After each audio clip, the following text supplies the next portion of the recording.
week on One Day Leader, our candidates investigate the sensitive issue of religion.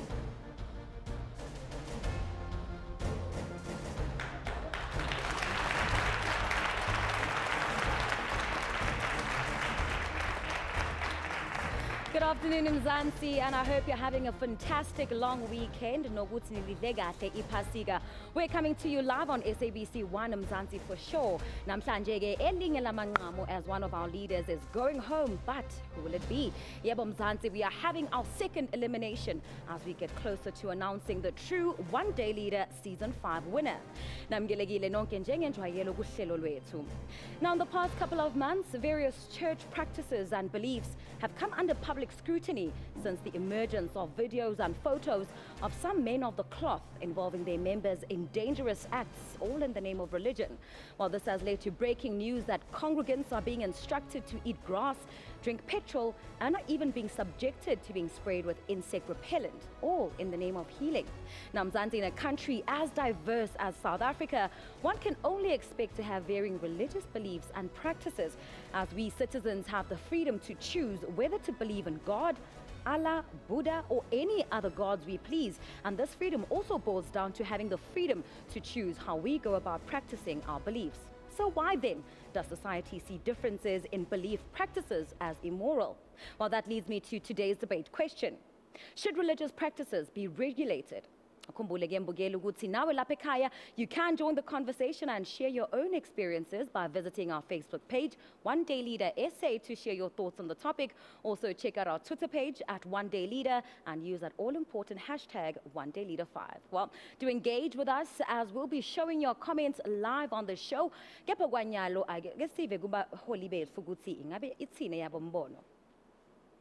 While contestant South Africa is waiting to hear from you, for one of you, this will be the last time you give your vision statement. As usual, Anissa, you go first. From the streets of Rwanda to a democratic South Africa, a leader's vision for social justice emerges. We can, we must, and we will ignite the spark. South Africa, I'm talking to you.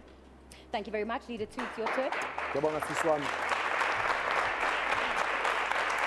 From the streets of Mlazi to the stages of the SABC, I believe in an open opportunity society where it is not where you come from that determines how far you make it in life. South Africa, we need change, so be the change. Moving on quickly, Ritabile, it's your turn. God is good all the time, and all the time God is good. 150 years ago was the Industrial Revolution, but today we live in a political revolution where young people are at the forefront. Why? Because to be young is something, but to be young and woke is everything. Hashtag we are woke. Leader 4, you're up next. Welcome. Let us work hand in hand at developing South Africa to become the utopia it rightfully is, where we drive regional and economic development by empowering young people. A South Africa of tomorrow, today. Thank you. And last but not least, Leader 5. South Africa deserves a strong-willed woman to drive economic development and to serve society with due diligence. If we can change our mindsets, we can change our lives. Well, thank you very much, leaders, for your vision statements. Now, remember, Nine Makaya, we will be showing your comments on our screens. Do engage with us about our topic today on our various social media platforms. You voted. I guess,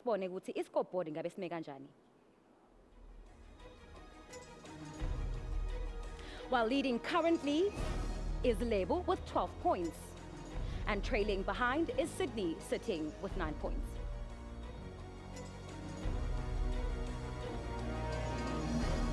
Now remember, today we are having our second elimination as we get closer to announcing the true One Day Leader Season 5 winner. Yes, today someone is going home if they don't get enough of your votes. So let's take a look at how your votes at home are sitting at the moment.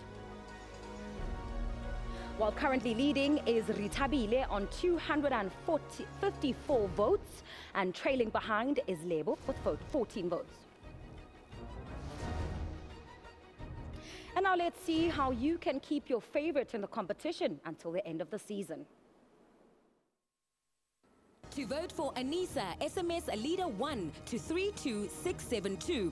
For Sakile, SMS Leader 2. For Ritabile, SMS Leader 3. For Sydney, SMS Leader 4. To vote for Lebo, SMS Leader 5.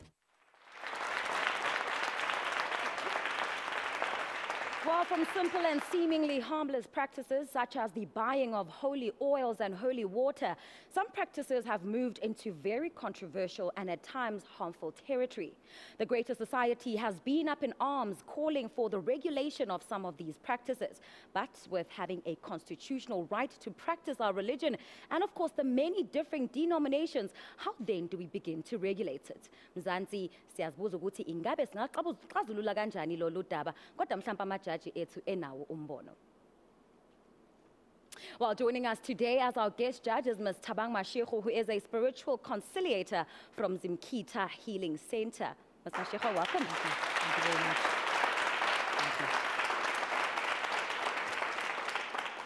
Now, with so many religious groups in the country, is it then possible for any one individual to exist with no religious beliefs and to just function without that attachment spiritually?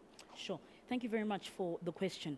I think I'll start by saying that anything that is prescribed is certainly doctrinated or is certainly a form of religion. So anything that is prescribed to you, yes, you can exist without it. But anything that has to do with the understanding that you as an individual is enough, and anything that has to do with the existence of persuasion and perception, that religious aspect.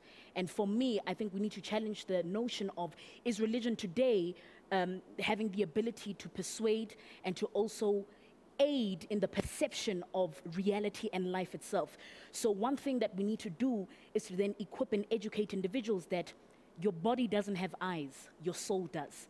So anything that has the ability to equip your soul and is derived from your personal belief instead of a belief that is influenced or imposed on you, we can then begin the discussion. All right, thank you very much. Njengenjwayelo, I'd like to welcome our resident judges, President and CEO of Ditshego Media, Tebogo Ditshego, and climate activist and social entrepreneur, Catherine Constantinides. Welcome, judges. And Tebogo, I'll start with you. Now, with religion being as broad as it is, do you think it would be ever possible to sort of put religion under one structure, legal structure, where we're able to then regulate how some of these practices are being conducted? Pearl, well, I think it is very possible. And firstly, I think we should do it step by step. We firstly would appeal to the religions to stay true to their principles and their purpose.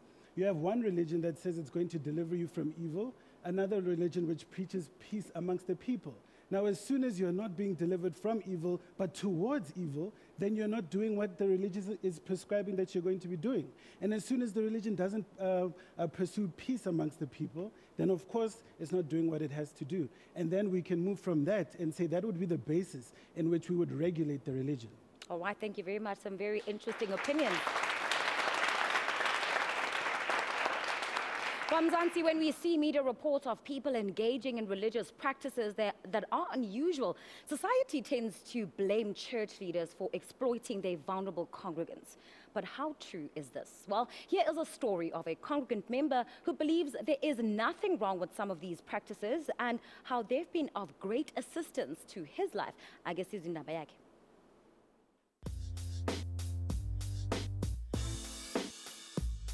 Hello, contestants. My name is Toko Mujise. I'm the Strategic Relationship Manager for Civil Society at Brand South Africa. One of our functions is to market this country domestically and international. And that includes being able to market the country in its diversity, whether it's culture, whether it's people, or whether it's the beauty of the country. Now, religion has played a very big role in who we have become as South Africans in this country. Lately, there's been a problem. And the problem is that there's been very controversial religious practices coming up in the country. And this is causing an uproar with most people in all corners of the country. Now, the question I have to ask you is, what does this do for our image as a country?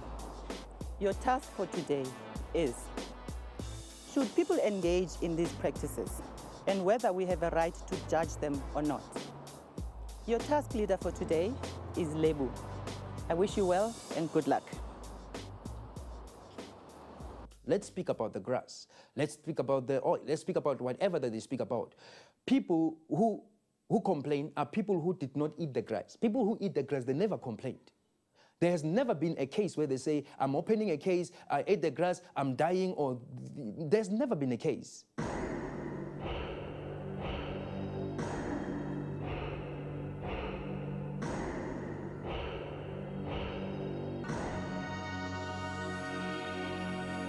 It started at 8, on the 8. My body started rejecting the thought of me thinking of food.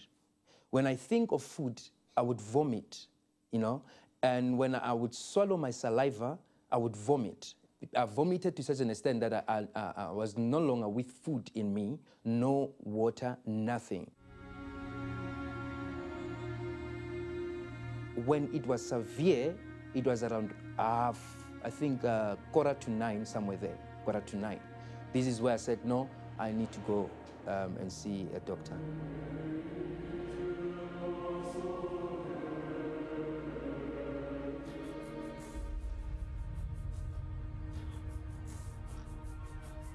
They said to me, it's a last stage, you know, your ulcer.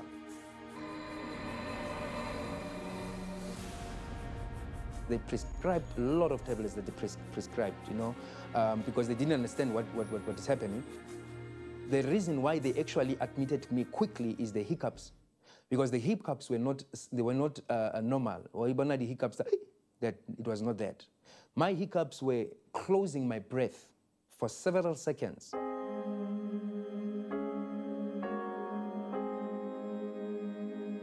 Then they said, okay, let us change medication. They changed medication many times, but my body would, immediately when my body realizes there's something getting in, I would vomit. So I said, please release me today because I can't see any help here.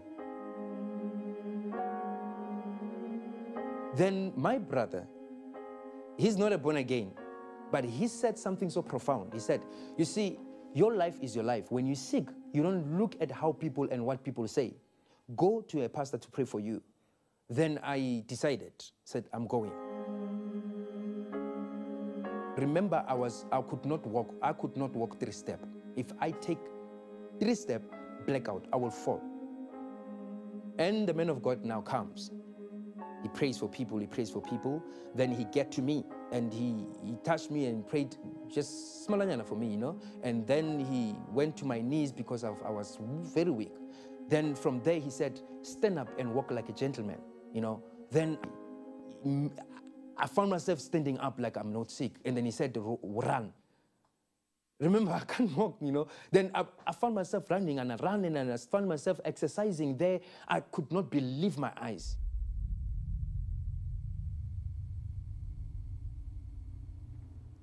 Well, just last year, the CRL Rights Commission said it would launch an investigative study to address a phenomenon of church leaders using practices that endanger the lives of congregants. While the commission condemned the actions of another controversial pastor who made members of his church eat snakes, hair and other objects during services. What happens when these kinds of practices have society up in arms shouting immorality? Well, hlalani nathi ukuze nibone ukuthi abaholi bethu baxazulula kanjani lolu daba.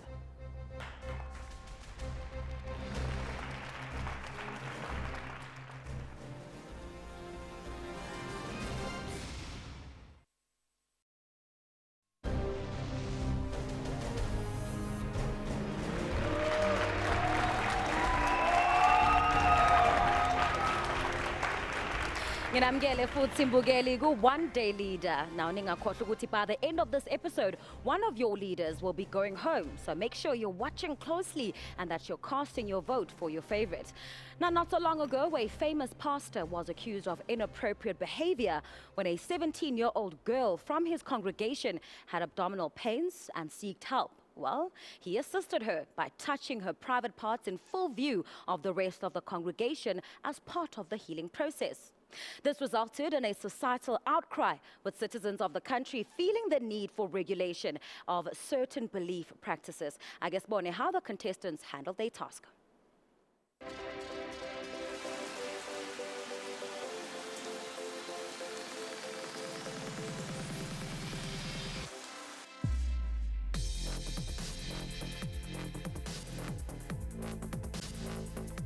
For the specific task, we should all do the interviewing all together. And that's because, number one, I think when it comes to the theologists, it would be quite interesting for all of us to sit down and get to ask as many questions as possible. How would you define religion and faith?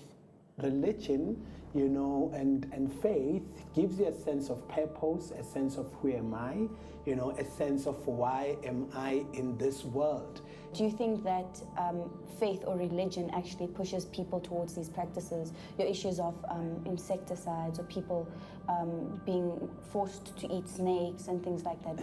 The Bible teaches us that in the last days there will be many false prophets, many false teachers, and these guys will do miracles, you know. So you believe in God not because you want a miracle. You believe in God because He's a good God, He's a loving God and a caring God. But however, unfortunately today religion has been commodified, commercialized, you know, it is treated as a materialistic kind of a thing. There's too much emphasis on prosperity, not too much emphasis on helping your neighbor.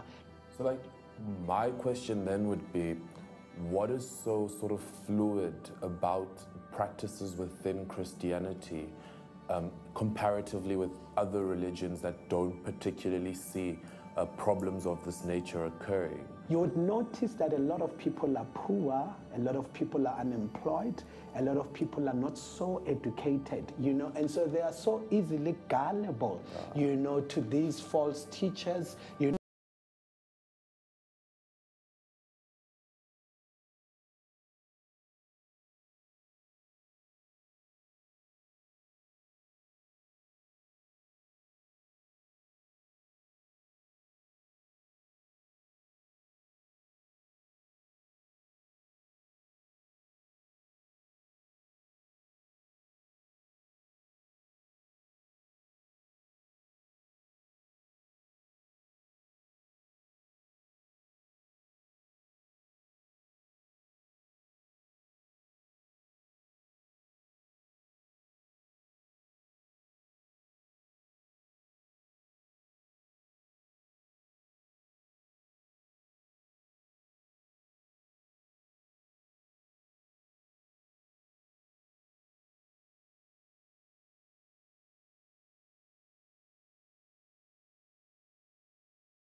Scripture that links God to the practices that we see in church, for example, the whole drinking of petrol, eating of snakes. The Bible speaks very clear. You read Matthew, I think it's 26. You begin to read, you know, it says, greater things shall you do than the ones that I did. Now we're talking about things we can't even see. So when it comes to religion, it's very hard to talk about something that isn't really tangible. You see, it's very much dangerous to anybody. If you eat this, you will die. But now you are a barren woman, and the Spirit of the Lord direct me to break the bottle and say, eat.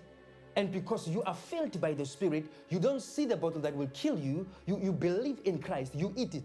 All of a sudden, you are okay. You go, tomorrow you come back, you are pregnant.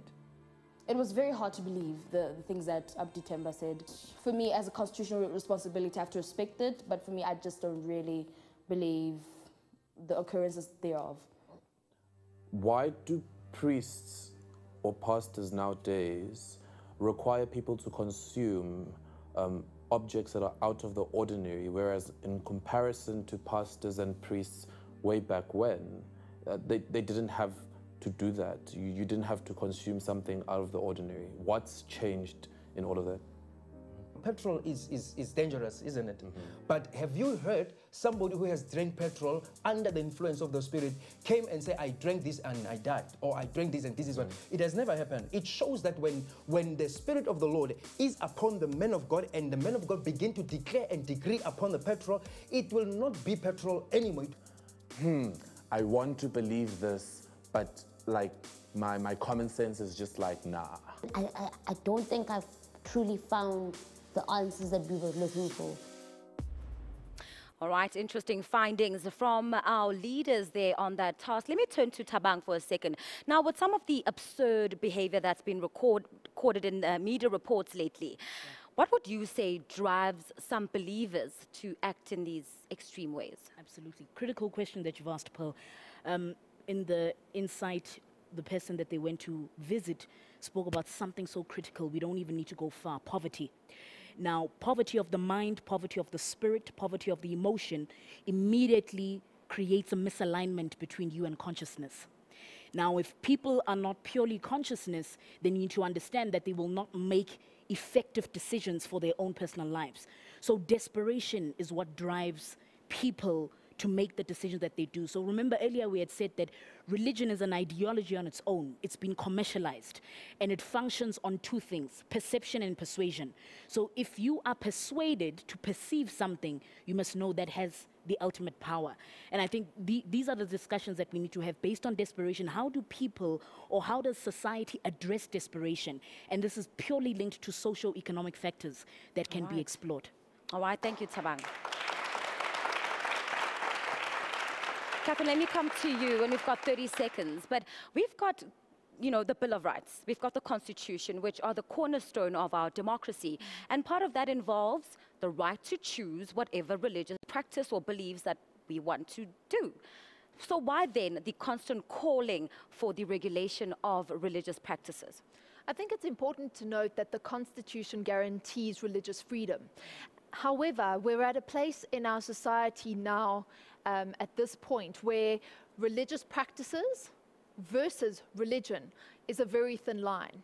And we need to actually understand that religious practices are not necessarily a religion. And unfortunately, I don't believe that there is one blanket approach for all religious practices. And this is what makes it so complex and so complicated. We have to deal with the practices that we see that are harmful to our human rights at large as a society. All right, thank you very much. Catherine. Well, Tebogo, from what you saw, how did our contestants perform on the task? Thank you, Pearl. I think there's something you guys need to learn. You need to understand to diagnose the problem. Now, you have to go to the core of the purpose of the religion. And that is where you need to speak to the person to say that the purpose of your religion is A, B, C, D, and you have done something different to what your purpose is. And so I think that none of you deserve a point. And so you need to improve on what you've done and also ask better questions next time. All right, thank you, Tebogo.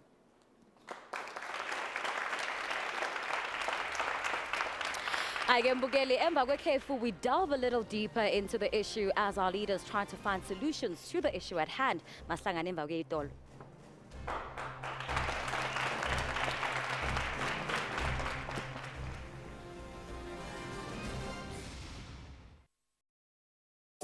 A lot of young people are unemployed in our country, and when we do a dipstick assessment of why, we realize that they are undereducated or they don't have education.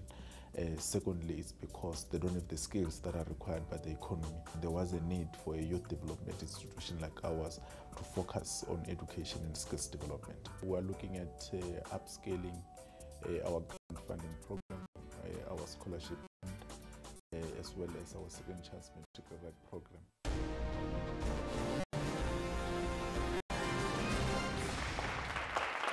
Welcome back. As you've seen, the NYDA is in the business of helping young people. A big thank you to them for being one of our main sponsors for the 300,000 Rand grand prize that our 5 are gunning for. Now, last week we said goodbye to Leader 6, Itumeleng Mpofu, and today another leader's journey will come to an end. Well, that's if they don't garner enough of your votes. To keep them in this competition. Ningakwenza lokho ngok-SMS igama elithi leader and the number to our SMS line, which is 32672. Our voting lines close 15 minutes before the show ends. Our topic for today is, should religious practices be regulated? Well, perhaps our leaders can give us further insight to this question. Our first debate is between Anissa and Sydney. Anissa, you know the rules by now. Your 30 seconds starts now.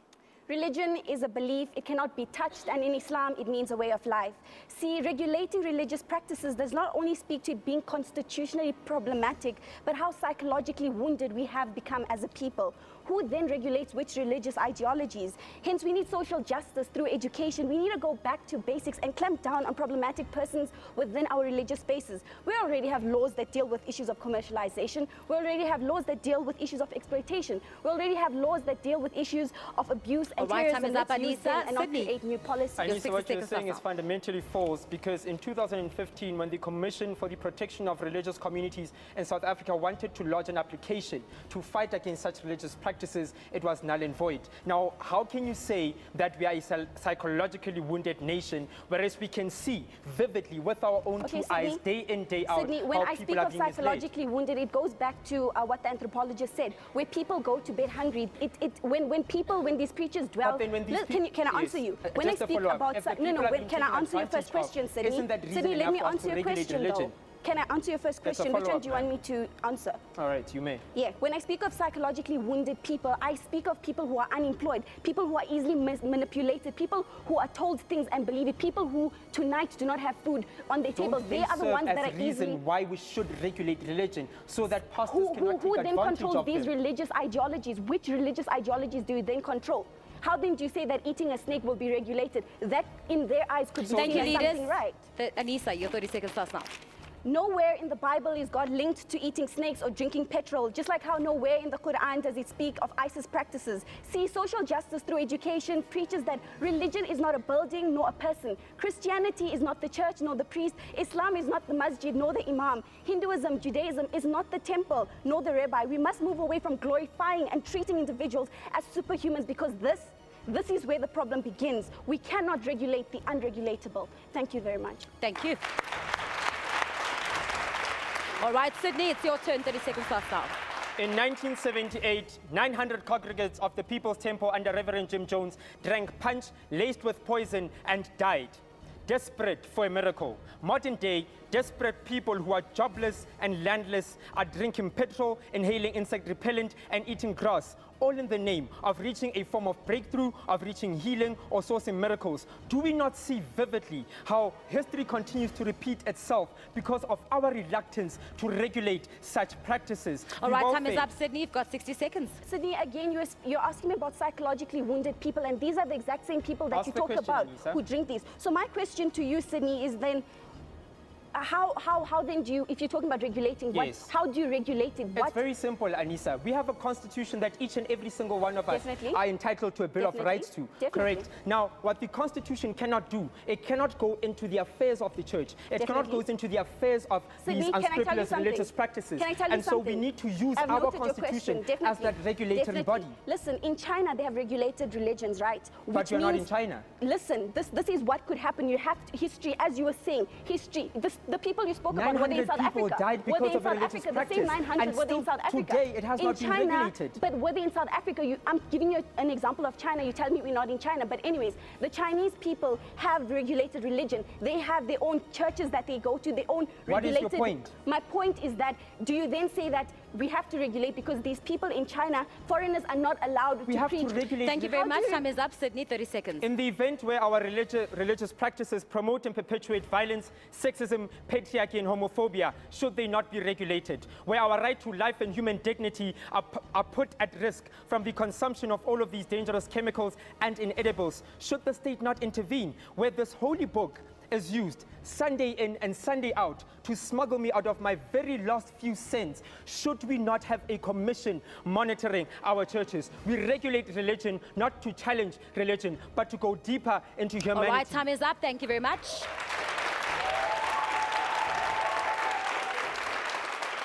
Well, compelling arguments coming through from our leaders. Catherine, let me come to you. Your thoughts on that very heated first debate. Wow, you have set the standard so high. Congratulations to both of you. Anissa, you were so passionate, you were so strong. Your introduction and closing were very powerful. I want to go back and listen to that again. That was fantastic. However, you competed against a giant of a debater.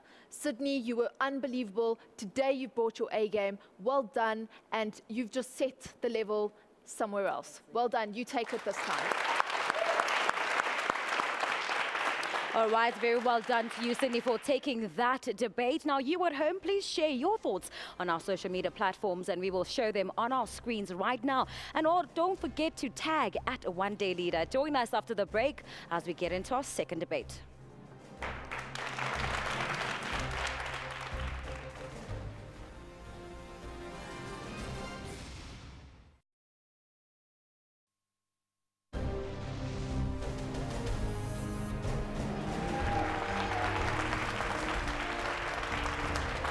Welcome back to One Day Leader. We're still discussing if religious practices should be regulated in our country.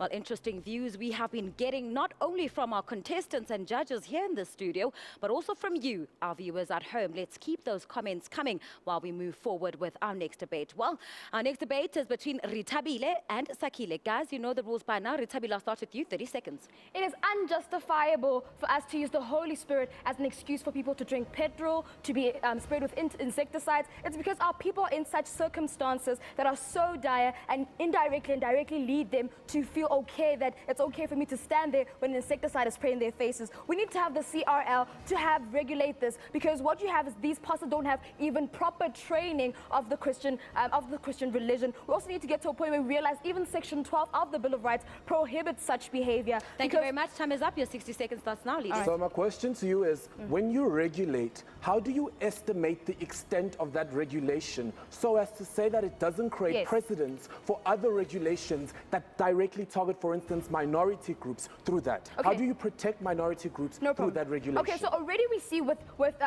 if we put this regulation in place, what we'll have to do is then, because what's happening currently is actually inflicting on people's health. It's actually inflicting on people's situation. It doesn't even give them a guarantee that their poverty or their unemployment. From you. No, I don't need you to explain. We need to see. We already have a commission that can regulate this, that can go into those churches and make sure that pastor is properly. Speaking, and we had this debate when I was in the top 20 of season 4. She's saying that someone should come into every single church and check that we are adhering to these regulations. How practical is that?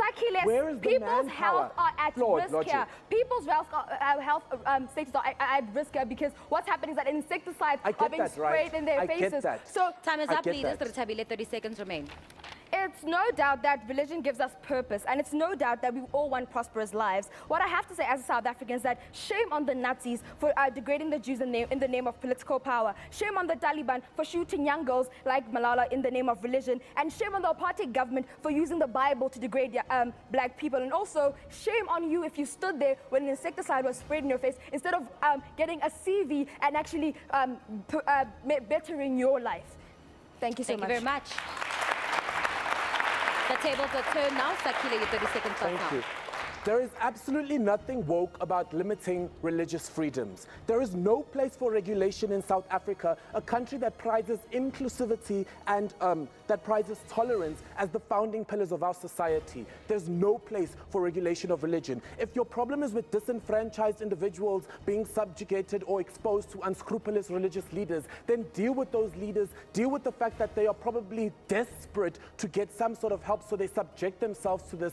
Don't regulate the religion Time is up. Your 60 seconds starts now, leaders. Sakile, if you weren't listening, I actually spoke about the was, actually. CRL actually getting in there and regulating those. But she's saying absolutely what I was nothing, telling South you Africa. is that let me tell you something. All right, what you have is that religion is a personal thing, and we understand that. However, if someone is willing to actually go there and harm still themselves, hasn't answered my question government of needs how to we intervene. If regulate you're harming this. yourself, Sakile, She's government telling needs about to intervene. CSIR or something like that. There are a commission that deal with things like so religion manpower, and we are capable of finding each of these churches. What so she does, right, do you is condone drive people this eating underground, snakes essentially. and do you condone people eating snakes and petrol? I have no place to judge. It's their prerogative. If you are informed, have the information, Sakile, what country educated. are we and what kind of leaders are we then if we don't deal with problems like that, if we don't deal with people that are infringing upon themselves? And you function within that space and you decide to do that, it is your own prerogative. We can't intervene as a government. We have to intervene. You're saying absolutely nothing. Listen, government gives us... Time is up. Thank you very much. All right. South Africa's commitment to religious freedom and tolerance should not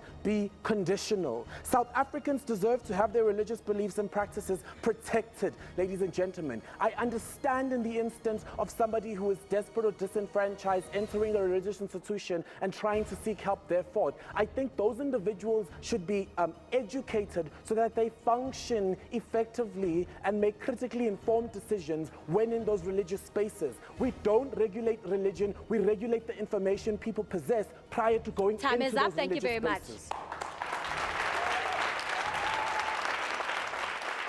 Well, another heated debate.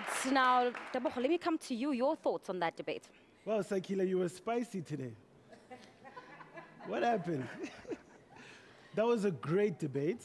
I'm still going to talk about how you've grown, Ritabile.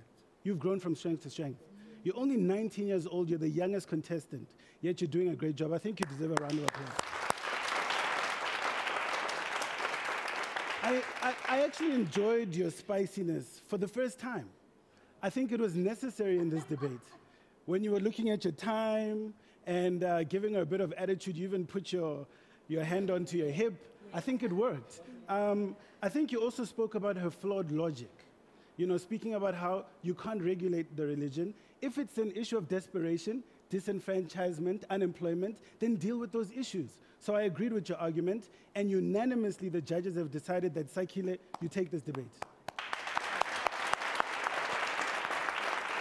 Well, thank you very much, judges, and congratulations, Gwena Sakile.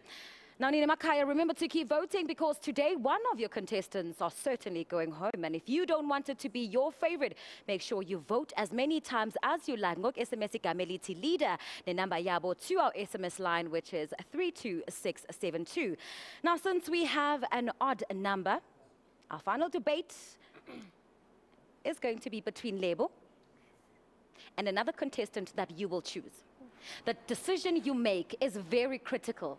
It can make or break any contestant on this here podium. So think about it carefully. The person you debate against will either go home, may beat you on points, or maybe even Stevens. So think carefully.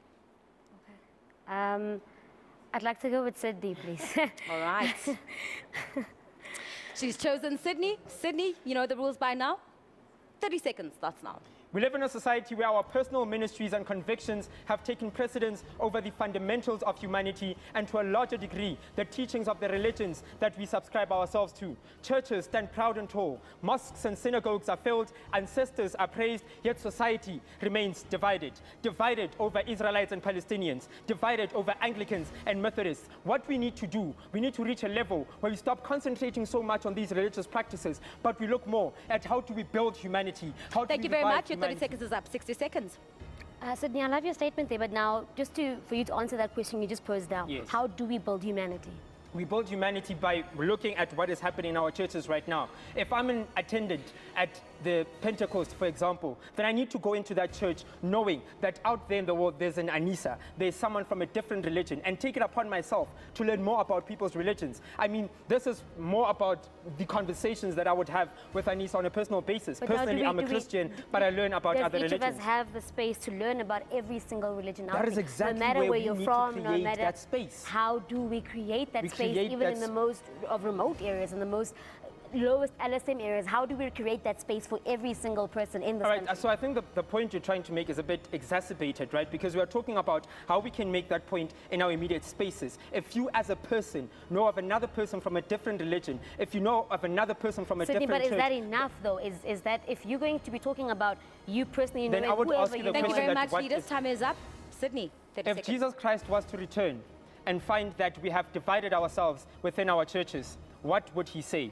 If the Prophet Muhammad was to settle in Iraq and Syria and find that we are bombing ourselves in the name of the Lord, would he approve? Ministries stand proud and tall. Mosques and temples are filled. Ancestors are praised, yet society remains divided. To go higher in faith and spirituality, we need to go deeper into humanity. Thank you very much. Well, the tables are now turned. Lebo, you have 30 seconds. In the words of Karl Marx, religion is the opium of the people, and because of this, it is often used as a tool of exploitation. However, it is crucial to note that the Constitution guarantees religious freedom to believe, teach, preach, and practice your beliefs, no matter how bizarre they may seem. So how do we fix this? The law and Bill of Rights are only subjective measures that won't be biased to this. Instead of creating new laws and regulations, let's work on implementing our existing laws in a better way to protect our people and protect our animals. Thank you very much. You have 60 seconds, leaders. So, Lebo, you're talking about using the existing law to teach more of our people and your exact statement. But the question that I would then ask is, how do we stop these practices that are taking place in our churches from perpetuating themselves, whereas we still have the law, we still have the Bill of Sydney, Rights? and now who are you to want to stop anything happening in any church that you aren't part of that church? It's got nothing to do with you. But you I'm a concerned member of society. If you're concerned about it, then probably take it. What I'm saying is, let's use the law to then push up any of the issues we may have with the practices and say, no, listen, this pastor is infringing. To be pulled out of these Who's churches? died so far from drinking petrol? Can you give me a name right now? Do we have to wait for someone to die?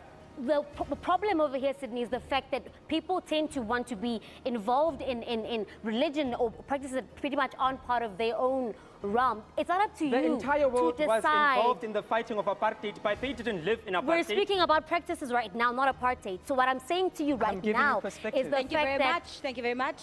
30 seconds, Lebo.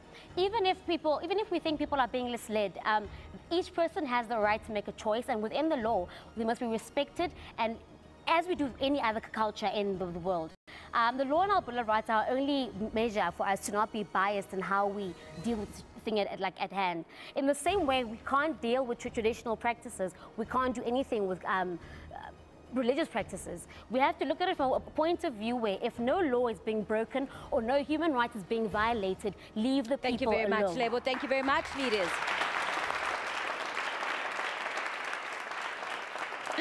Wow, what an ending. Thabang, let me come to you. Your opinion on that last debate. Sure. And who took it? Thank you, Bill. Well done to both of you. Lebo, very strong personality, great pointers, but some of your statements that you mentioned were contradicting each other. So your debate was not solution-oriented. So on the pointer of having a choice, but also using a bill to sort of contradict the choice that people are making. So I didn't quite feel the alignment, but otherwise your pointers were very strong in how you presented them. Sydney, great solutions, especially the point on religious conflict, mentioning the factor of building humanity. The how part, Lebo, this is where you came in very strong. Unfortunately, that wasn't adequately answered in the debate. However, your point of tolerance and respect brought it home for me. And so who takes it, Thabang? I would say Sydney would take the debate for me.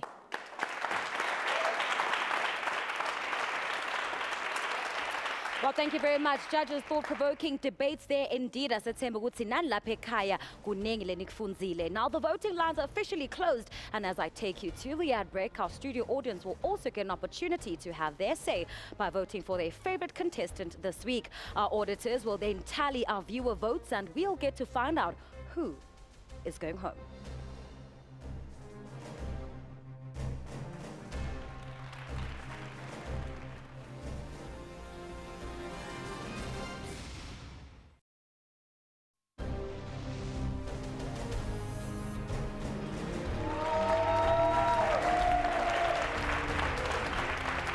Well, welcome to the final segment of One Day Lead. I'm about to reveal what the studio audience had to say and what you at home had to say. Well, both these votes combined with the judges' votes will determine who leaves us today. But before I do that, let me hear what the parting words from our judges. You literally have 9 seconds each. There's a difference between what is necessary and what is sufficient. So you need to understand that the law might be necessary, but it still not be sufficient to deal with the problem. And so our leaders need to understand the difference between those two. The problem is religious extremism. That's what we need to deal with. All right, Catherine, 9 seconds. My last thought for each and every one of you going home today is that religion is in fact never the problem. It is the people who use it to gain power that are indeed the problem. Oh, thank you very much. Tabang, 9 seconds. She literally emphasized on that. Okay, being the best is great because you're number one, but being unique is greater because you're the only one. If we can find our uniqueness within the religious practices and not religion on its own, then we can have a more tolerant and respectful society. All right, thank you very much. It is a live show, so we're running out of time. Tabang, it's been an absolute pleasure having you on the show today. Now, the audience have voted for their favorite, and that favorite is Sydney. Congratulations. Well, thank you, audience, and our judges for their votes. Now, let's take a look at our final scoreboard to see how you at home have voted.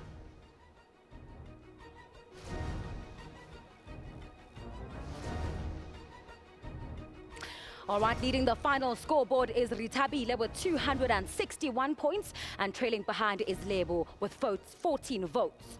Now, let's look at the series overall scoreboard.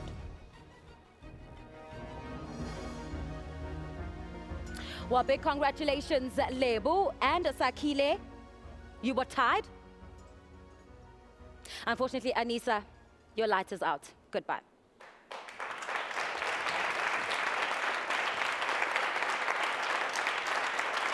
Well, as one author once said, the need for meaning is only of the mind. Life has no need for meaning. You are alive. That's beautiful. And that's it, Mzansi. Thank you so much for joining us. Until next week, from myself, and the rest of the One Day Leader team, good evening.